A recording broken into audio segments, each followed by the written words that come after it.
क क से कबूतर। ख ख से खरगोश। ग ग से गमला। घ घ से घड़ी। आंगा खाली।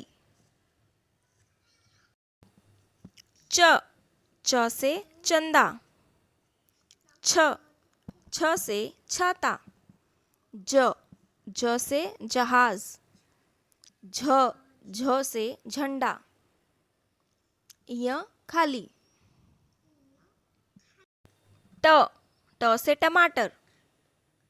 ठ ठ से ठठेरा। ड ड से डमरू। ढ ढ से ढोलक। ड़ खाली।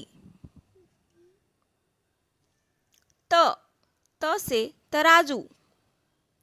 थ थ से थाली। द द से दरवाजा। ध ध से धरती। न न से नल। प प से पतंग। फ फ से फल।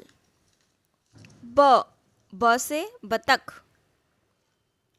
भ भ से भालू। म म से मछली। य य से यज्ञ। र र से रथ। ल ल से लट्टू। व व से वीणा। श श से शलजम।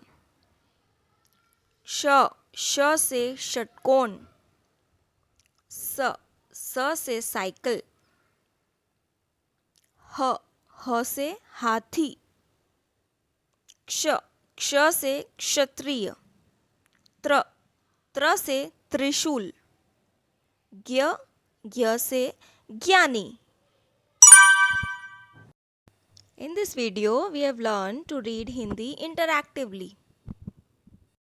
Subscribe this channel for more videos about Hindi vocabulary for young learners and interactive Hindi alphabets.